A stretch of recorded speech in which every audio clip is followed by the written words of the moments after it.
अस्सलाम वालेकुम जी, तुसी देख रहे हो इफ्तिखार अली टीवी ते मैं तुहाडा मेज़बान मुहम्मद इफ्तिखार। जिस तरह मेरे भाई जानते ने हर रोज़ मैं लैते आना किसी न किसी जानवर की वीडियो। अज सर मैं एक नीली दी जनाब मझ की लैते आंदी वीडियो ताज़ा सूई है। पहले जनाब तुहानू जानवर दिखाने उस तो बाद ये मेरा भाई सुलेमान है, मेरा फार्मर भी है। उस तो बाद आप भाई सुलेमान नाल भी करांगे जनाब गलबात तफसील नाल भी की सूरत हालात है मझ की, किवें किवें गल है। खूबसूरत कालिया शाह जनाब मझ का रंग है जनाब तुहानू आंदा पे नज़र। वो जनाब मझ मारी जाती चिलकां दूरों ही जनाब तुहानू आंदा पे नज़र। तसलियां जनाब आप करवा देने आप भाई सुलेमान नाल भी तसली नाल गल करांगे। माशाअल्लाह सोहना हवाना चड्डा लिया है और खूबसूरत मझ है। ते जनाब साढ़े केड़ी देख लो पतली और लंबी बूथी हैगी, काली शाख है, थोड़ा जिहा सिंग खुला है हवा पर, लेकिन वो इन्ना ज़्यादा भी नहीं खुला है। लेकिन तुसी मझ दे एक एक पुरजे की जनाब कर लो तसली। माशाअल्लाह के जा मझ का आपदा रंग है, वो जी मझ की माशाअल्लाह आखे पतली जनाब इहदी जनाब हैगी ये बूथी जनाब। वो जनाब तुहानू आंदी पई है नज़र। मेरे भरा बड़े जानते हैं भी ये जानवर किहड़ी नस्ल का है। जनाब तुसी उतली रीढ़ वाली हड्डी देख लो, पूरी जनाब जानवर की तुसी बाडी जनाब आपदा चेक कर लो। यानी कि अच्छे कद दी खुले वजूद की मझ है और माशाअल्लाह सोहने जनाब इन्हें थण लै ने इक्को जे फासले दे विच बिल्कुल फासले दे विच थण हैगे ने। ए जनाब तुहानू आंदे पे ने नज़र अगों पिछों जनाब तुसी कर लो तसलियां। माशाअल्लाह थणां दे विच किन्नियां विरला ने और किवें माशाअल्लाह मझ ने चड्डा लिया होया है और खूबसूरत थण ने जनाब। इक्को जे चारे थण ने बिल्कुल मुठ पर हैगे ने और मैं मझ दे थल्ले बैठा। ये गल नहीं है भी मझ पैर चक्के दी अगा भज्जे दी पिछां जाए दी, कोई ऐसी गल नहीं है कि। और खूबसूरत जनाब इंदा जनाब जानवर है। तो मैं हुण थण नूं हत्थ लावना है तो जनाब तुहाडे सामने जनाब मैं थण नूं हत्थ लाई जाना। ए जनाब तुसी देख रहे हो जी मझ ने पैर नहीं चाया और कोई असी मझ नूं रस्सा पा ते नहीं ठल्ली खड़े, लेकिन ये भी मेरा फर्ज बनता है भी मैं एक एक चीज़ तसल्ली करावां। तो अगले दिन इन्होंने इत्थे अग बाली हुई सी, वो पिछे थोड़ी जी रखी हुई सी ते उनके उत्ते जनाब आते जानवर गया जनाब अग के उत्ते बह ते ए जनाब थोड़ा जिहा ना इत्थों दे जिसम के उत्ते थोड़ी जी सड़ गया। लेकिन वो इन्होंने पता नहीं सी, इन्होंने तेल शेल लाया लेकिन इनके ते पिंक स्प्रे मार दी ते नाल दी नाल ही एक दो दिन ठीक हो जाएगा। लेकिन एडा इंदा मसला नहीं हैगा। बहरहाल ये मझ इन्हां दी जनाब माशाअल्लाह खूबसूरत और सोहनी और तसलियां जनाब करवा देंगे जनाब तुहानू सारियां। ते तुसी जनाब रीढ़ वाली हड्डी भी वेंदे पै जी उत्तों और माशाअल्लाह तुसी जनाब इंदा हवाना चड्डा सारे जनाब तुसी इंदी जनाब तुसी तसल्ली करो कर लो एक एक चीज़ दी जनाब। माशाअल्लाह खूबसूरत सोहने जनाब थण लै ने मझ ने ते केड़ी इंदी धुन्नी शुन्नी है जनाब वो भी तुहानू नज़र आंदी पई है। थल्ले तुहानू जनाब मझ साफ आंदी नज़र आंदी पई है और मझ मेरे नाल प्यार भी कर रही है। ये आपां नू मेरा भरा दस्से दा भी तीसरा सूआ जनाब इन्हां दी कहण दे मुताबिक जनाब हुण सूई है। किन्ना पिछले सूए दुध करदी रही है या किन्ना हुण कर रही है, जो भी चीज़ां ने वो जनाब आपां नू मेरा भरा दस्से दा तफसील नाल और तसल्ली नाल।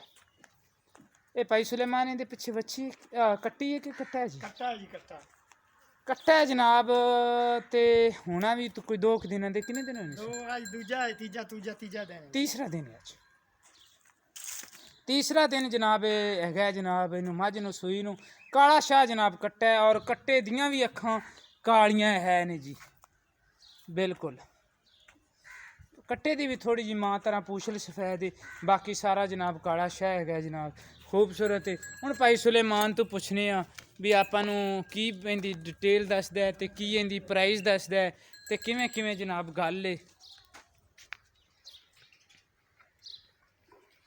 अस्सलाम वालेकुम। वालेकुम सलाम। की हाल है जी? ठीक है जी, शुक्र तबीयतां सेहतां? शुक्र अल्लाह दा करम है। सर किनवा सूबा है तुहाडी? तीसरा है जी।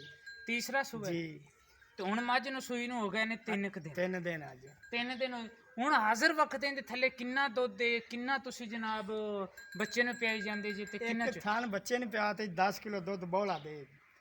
10 लीटर बौला हुण तुसी इहदे थल्लों चोई जांदे जी। बिल्कुल जी। एक थण बच्चे नू एक पिया बच्चे ते नू पिया ते। किसे थण च कोई फुहार कोई छिट्टा घाटा वादा कोनी, चिट्टा फुआरा कोनी। ते चवाई दे विच नरम है या सख्त है? पोली ਪੋਲੀ ਕੋਈ ਪਿੱਛੇ ਤੇ ਪਾਰਪੂਰ ਪਾਵਣ ਵਾਲਾ ਕੋਈ ਗਾਰੰਟੀ ਦੇਾਂਗੇ ਜੀ ਇਨਸ਼ਾ ਅੱਛਾ ਉਹ ਭਾਈ ਸੁਲੇਮਾਨ ਤੁਹਾਡੀ ਸਾਰੀ ਗਾਰੰਟੀ ਹੋਣੀ ਜੀ ਤੇ ਮੂੰਹ ਦੇ ਵਿੱਚੋਂ ਦੰਦ ਦੁੰਦ ਸਾਰੇ ਸਾਬਤ ਨੇ ਸਾਬਤ ਨੇ ਜਾਂ ਤੀਸਰਾ ਹੀ ਦੱਸੋ ਅੱਛਾ ਤੀਸਰਾ ਸਵਾਸ ਹੈ ਨਹੀਂ ਉਹ ਮੇਰਾ ਪੁੱਛਣਾ ਫਰਜ਼ ਬਿਲਕੁਲ ਬਣਦਾ ਹੈ, ਸਹੀ। ਕਿਉਂਕਿ ਮੇਰੇ ਭਰਾ ਮੈਨੂੰ ਆਂਦੇ ਰਹਿੰਦੇ ਨੇ ਯਾਰ ਤੂੰ ਨਾ ਤਫਸੀਲ ਨਾਲ ਪੁੱਛਿਆ ਕਰ ਤਫਸੀਲ ਨਾਲ, ਲੇਕਿਨ ਇਹ ਵੀ ਮੇਰਾ ਫਰਜ਼ ਬਣਦਾ ਵੀ ਮੈਂ ਜਾਨਵਰ ਦੀ ਇੱਕ ਇੱਕ ਚੀਜ਼ ਦੀ ਪਹਿਲੇ ਤਸੱਲੀ ਕਰਾਂ, ਉਸ ਤੋਂ ਬਾਅਦ ਮੈਂ ਵੀਡੀਓ ਬਣਾਵਾਂ।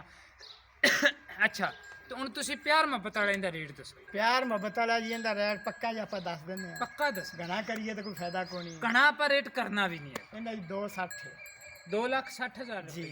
2,60,000 ਦੇ ਵਿੱਚ ਜੇ ਕੋਈ ਮੇਰਾ ਭਰਾ ਦੂਰੋਂ ਸਫ਼ਰ ਕਰਤੇ ਆਉਂਦਾ ਹੈ, ਕੋਈ ਕਿਰਾਏ ਕਰੋਏ ਦੀ ਕੋਈ ਉਹਦੇ ਉਹ ਨਾਲ ਚਲੋ ਆਪਾਂ ਕੋਈ ਪਿਆਰ ਮੁਹੱਬਤ ਕਰ ਲਾਂਗੇ ਥੋੜਾ ਬਹੁਤਾ, ਕੋਈ ਕਿਰਾਏ ਦੇ ਵਿੱਚ ਅਸੀਂ ਕਿਹੜਾ ਮੇਰਾ ਭਰਾ ਦੂਰੋਂ ਆਵੇ ਤਾਂ ਉਹਨੂੰ ਬਿਲਕੁਲ ਦਿਆਂਗੇ, ਕਿਹੜਾ ਨੇੜੇ ਵਾਲਾ ਉਹ ਵੀ ਨਾਰਾਜ਼ ਨਾ ਹੋਵੇ, ਨੇੜੇ ਵਾਲੇ ਬੰਦੇ ਨਾਲ ਵੀ ਅਸੀਂ ਪਿਆਰ ਮੁਹੱਬਤ ਕਰਾਂਗੇ।